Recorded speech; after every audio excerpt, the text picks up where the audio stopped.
Tom and Rachel were on a much-anticipated road trip through the countryside. After years of working long hours in the city, the married couple had finally carved out a week to explore the scenic routes and forgotten trails of the Midwest. Their GPS directed them toward a lesser-known shortcut, a narrow, winding road that supposedly shaved 2 hours off their trip. "It's an adventure," Rachel said, her excitement contagious. "Let's just hope it doesn't turn into one of those horror movie scenarios," Tom joked, glancing at the dense woods lining the road. The sun began to set as they drove deeper into the wilderness. Trees loomed closer to the road, their branches tangling above like skeletal fingers. The signal bars on their phones disappeared, replaced by a frustrating no-service message. "How far to the next town?" Rachel asked, scrolling through the offline map. "About 20 miles, Tom replied, trying to sound confident. But the truth was the gas gauge was nearing empty, and the isolation was beginning to unnerve him.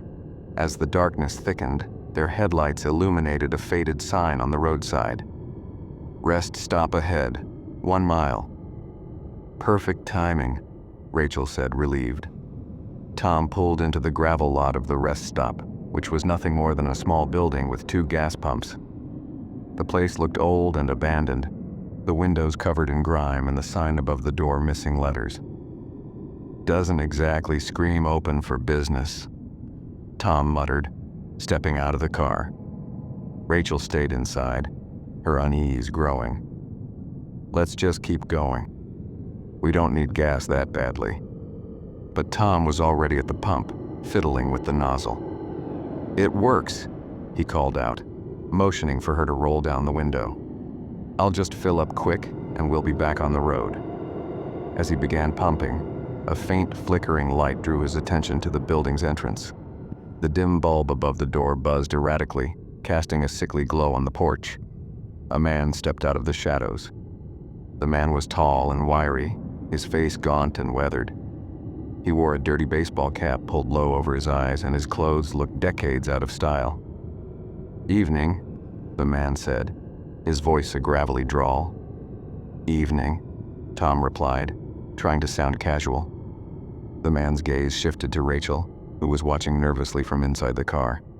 His lips curled into a thin smile that didn't reach his eyes. "You folks passing through?" he asked. "Yeah, just topping off," Tom said, motioning to the pump. The man's expression darkened.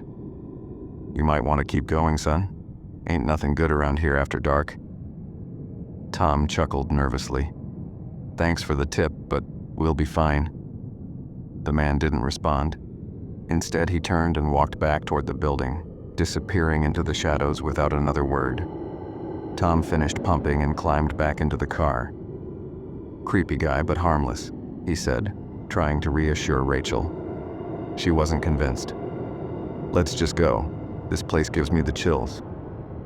They pulled out of the lot and back onto the road, the rest stop quickly fading into the darkness behind them.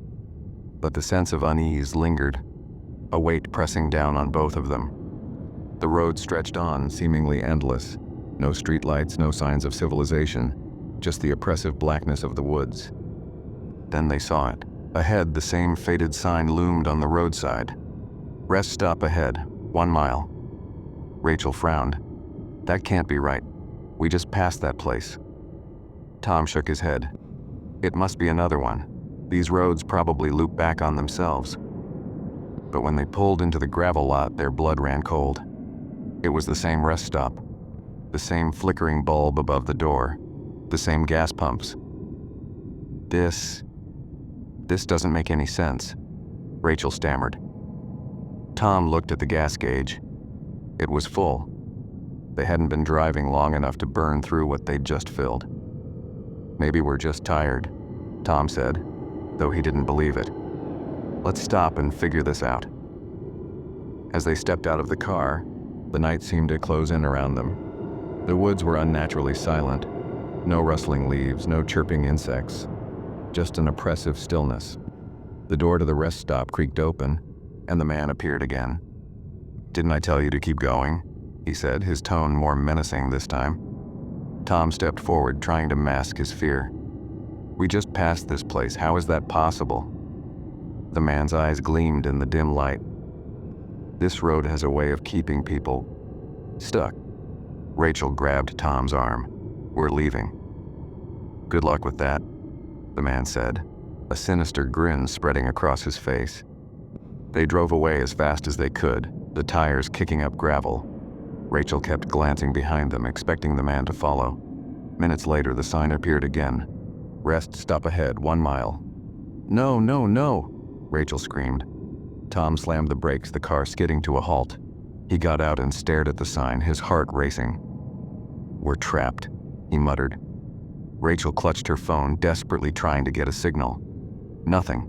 It's like we're cut off from the world. Tom grabbed a flashlight from the trunk. "Maybe there's another way out. Let's walk." They ventured into the woods, the beam of the flashlight cutting through the darkness. The trees seemed to close in around them, their gnarled branches reaching like hands. A low growl stopped them in their tracks. "Did you hear that?" Rachel whispered. Before Tom could respond, the growl came again, closer this time. The flashlight flickered, and for a split second, they saw it. A hulking, shadowy figure with glowing red eyes lurking just beyond the trees. "Run!" Tom shouted, grabbing Rachel's hand. They sprinted back to the road, the sound of heavy footsteps pursuing them. When they reached the road, the rest stop was waiting for them, as if it had moved. The man stood on the porch watching them with a look of grim satisfaction. "You can't outrun it," he said. "The road's claimed you now." "What does that mean?" Rachel demanded. "It means you should have listened," the man replied. "Once you stop here, you're part of the cycle. The road keeps you, and the shadows take what's left." Tom stepped forward, anger boiling over. "How do we get out?" The man smirked. "You don't." The shadowy figure emerged from the woods, its massive form dwarfing the man. Its eyes locked onto Tom and Rachel, a deep, guttural growl emanating from its chest. "You have 2 choices," the man said. "Stay here and serve the road, or let it take you." Tom and Rachel exchanged a terrified glance. The road had become their prison, and escape seemed impossible. As the figure advanced, its claws glinting in the moonlight, they realized their nightmare was far from over. Would they fight to survive or succumb to the road's dark grip?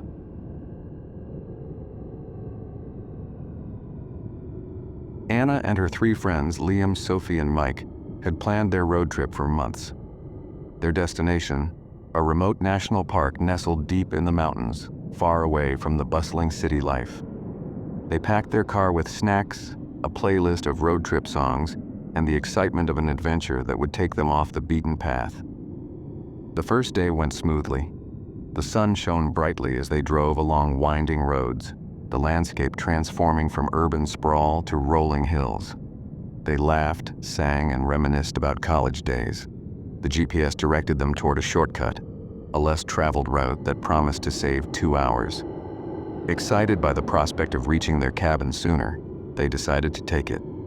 But as dusk settled, the shortcut turned into a narrow, desolate road surrounded by thick woods.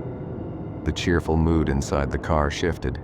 Trees loomed over them, their twisted branches like skeletal fingers clawing at the darkening sky. The road seemed endless, with no signs or streetlights. Sophie glanced at the GPS again. "It says the main highway connects just up ahead." "We'll be fine," she said, though her voice betrayed uncertainty. An hour passed, then another. The GPS recalculated endlessly, the signal flickering between weak and non-existent. The once excited group now sat in uneasy silence, the car's headlights cutting through the oppressive darkness. Suddenly, the engine sputtered, and the car jolted to a stop. Panic rippled through them as they checked the fuel gauge. It was full. Mike tried restarting the car, but it only groaned and refused to come to life. "What now?" Liam muttered, peering into the dense forest that lined the road. "We're in the middle of nowhere." Anna pulled out her phone, but there was no signal. They all checked their devices, with the same frustrating result. "We'll have to wait until morning," Mike suggested. "Maybe a car will pass by." "Out here?" Sophie asked, her voice tinged with fear. We haven't seen another car in hours." As they debated their options, Anna noticed a faint light flickering in the distance. It was far off the road, but unmistakable. "There's something out there," she said, pointing. "Maybe it's a house or a cabin. We could ask for help." Liam frowned. "Or it could be trouble." "Do we have a better option?" Anna countered. Reluctantly, they agreed to investigate, grabbing flashlights and locking the car behind them. The woods swallowed them as they followed a narrow path toward the light, each step accompanied by the eerie sounds of the forest at night. Branches snapping, unseen creatures rustling, and the occasional distant howl. As they got closer, the light grew brighter, revealing a run-down, isolated motel in the middle of nowhere. Its neon sign flickered erratically, spelling out vacancy. "What the hell is this place?" Mike whispered. The air around them felt heavy, as if the forest itself was trying to warn them away. But the pull of curiosity and desperation was too strong. Together, they stepped into the motel's dimly lit lobby, unaware of the horrors that awaited them. The air inside the motel lobby was thick with the scent of mildew and something metallic. The dim light overhead buzzed faintly, casting flickering shadows on the cracked walls. A bell sat on the reception desk, and Anna hesitated before pressing it. The sharp ding echoed unnervingly in the empty space. Moments later, a man emerged from the shadows behind the desk. His appearance was unnerving, tall and gaunt, with sunken eyes that seemed to absorb the light. His smile was too wide, revealing yellowed teeth. "Welcome," he said in a raspy voice. "Need a room for the night?"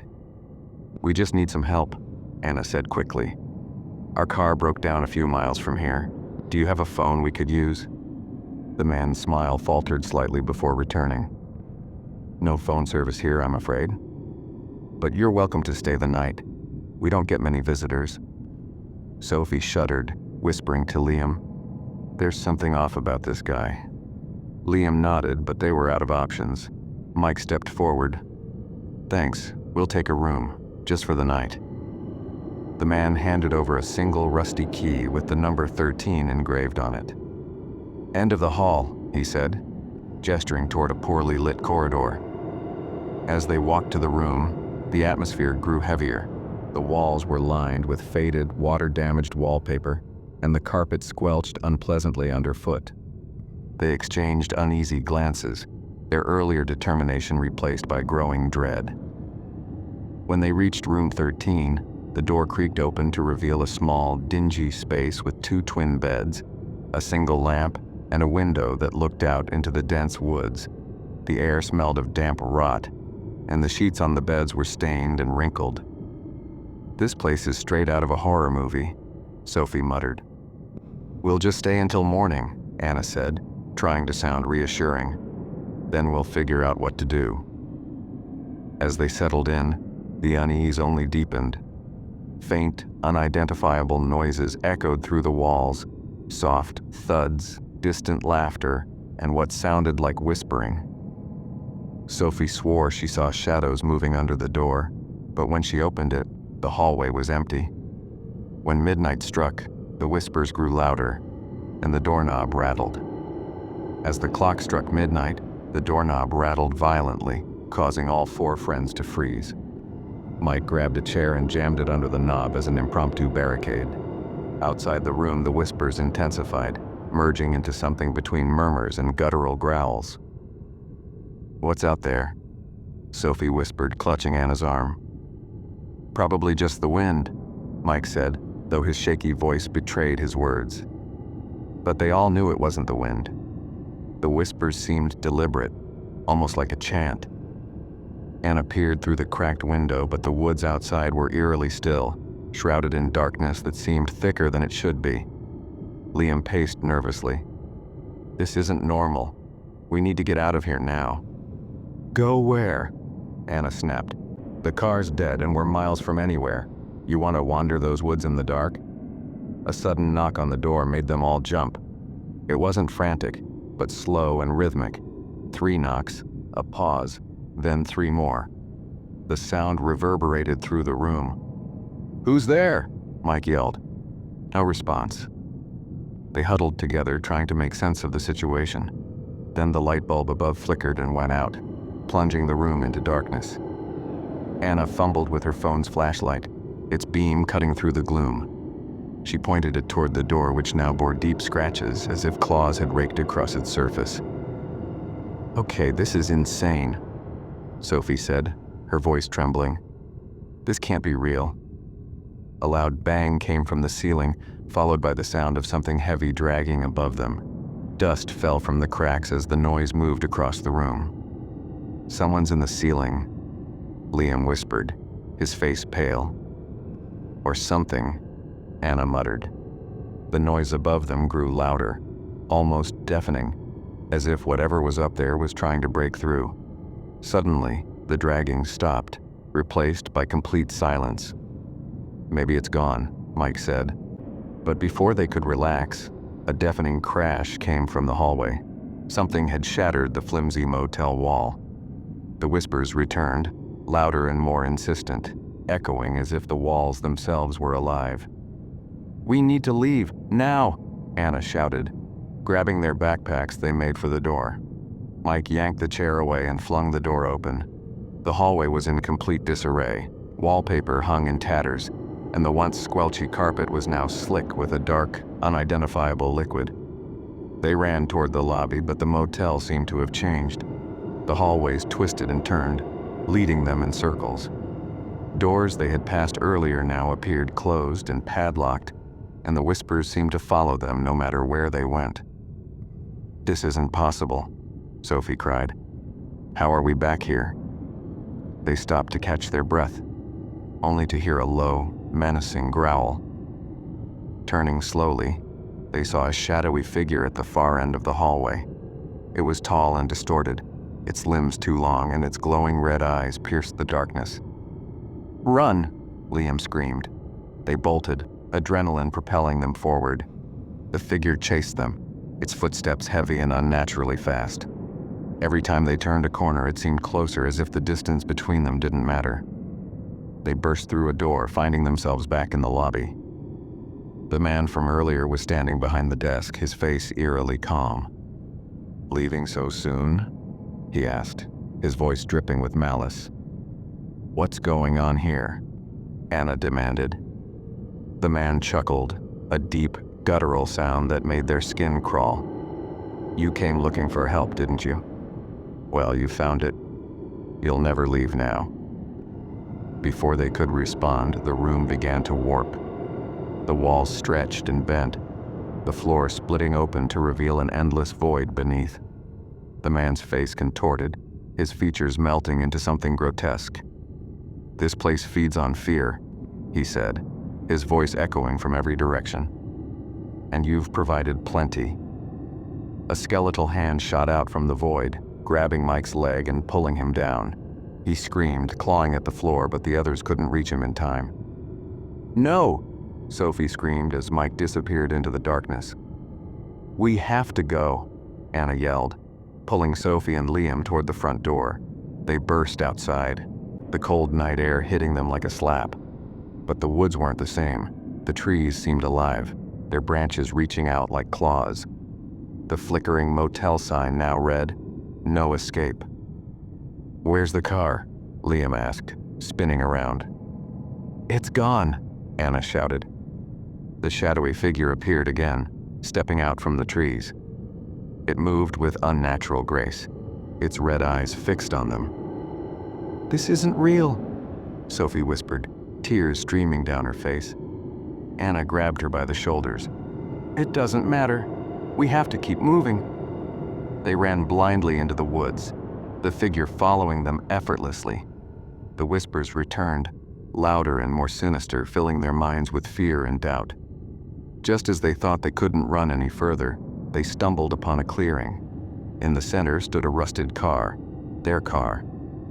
"Get in," Anna yelled. They piled into the vehicle and Liam turned the key. Miraculously, the engine roared to life. The shadowy figure reached the edge of the clearing, stopping as if an invisible barrier held it back. "Drive!" Anna screamed. Liam slammed the accelerator, the car tearing down the overgrown path. The forest seemed to close in around them, but they didn't stop. Finally, they burst onto a familiar road, the oppressive darkness lifting as dawn broke on the horizon. They didn't stop driving until they reached the next town. Days later, they returned with authorities to investigate the motel. But when they arrived, there was nothing there, just an overgrown patch of land where the building should have been. "What happened to us?" Sophie asked. No one had an answer. But one thing was clear.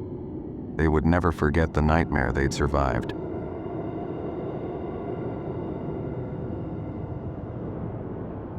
Emma, a single mother of two, had always dreamed of taking her kids on a road trip.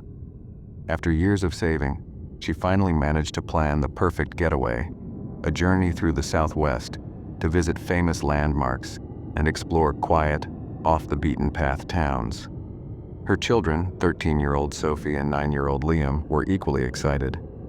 They loaded the family's SUV with snacks, games, and a playlist Sophie had curated for the ride. "Ready, team?" Emma asked, turning to her kids as they buckled in. "Let's go," Liam cheered, pumping his fist in the air. The first day of the trip went smoothly. They visited a small desert town, explored an old mining site, and marveled at the vast open landscapes that seemed to stretch forever. As the sun began to set, Emma decided to push through another hour of driving to reach the next motel on their route. The highway was deserted, with no cars in sight, and only the occasional road sign breaking up the monotony of the desert. Sophie leaned forward. "Mom, is it just me? Or has that car been following us for a while?" Emma glanced in the rearview mirror. A beat-up truck was trailing a few car lengths behind them. Its headlights were dim, and the vehicle looked out of place on the desolate stretch of road. "It's probably just heading the same way we are," Emma said, though she couldn't shake the uneasy feeling settling in her stomach. The truck stayed behind them for miles, never speeding up or slowing down. The tension in the car grew as the truck maintained its distance. Emma decided to test her theory and turned onto a smaller road that veered off the highway. The motel was still in the same direction, but this route would add a few extra minutes to their drive. As they drove, the truck followed. "Mom, this is weird," Sophie said, her voice tinged with worry. Emma nodded. "It's probably just a coincidence. Let's not panic." But panic was exactly what Emma felt when the truck's headlights suddenly disappeared. She checked the mirror, expecting to see the vehicle still behind them, but it was gone. "Did they turn off?" Liam asked. "I guess so," Emma replied, her grip tightening on the steering wheel. Relief washed over them, but it was short-lived. Less than a minute later, the truck reappeared, barreling down the road and closing the gap between them. Its headlights flicked on and off, flashing in erratic intervals. Emma's heart raced. "Hold on, kids." She pressed her foot down on the gas, the SUV accelerating as the truck gained on them. The once peaceful road trip had turned into a nightmare. The truck forced Emma to veer off the road, taking a narrow, unmarked path into the desert. Dust kicked up behind them as the SUV bounced over uneven terrain. "Mom, where are we going?" Sophie cried. "I don't know," Emma admitted, her voice trembling. The path grew narrower, flanked by towering rock formations. Emma tried to keep her focus, but the truck was relentless, its engine roaring as it chased them through the winding trail. Suddenly, the path opened into a clearing, and Emma spotted an abandoned gas station in the distance. It was their only hope. "Hang on!" she shouted, steering the SUV toward the dilapidated building. She skidded to a stop in front of the gas station, throwing the car into park.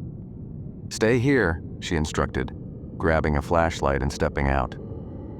The truck pulled into the clearing and stopped a few yards away. The driver didn't get out. Instead, the headlights stayed fixed on Emma, bathing her in harsh light. "Who are you?" Emma shouted, her voice echoing in the emptiness. The driver didn't respond. Emma turned back to the car. "Lock the door," she yelled to Sophie and Liam.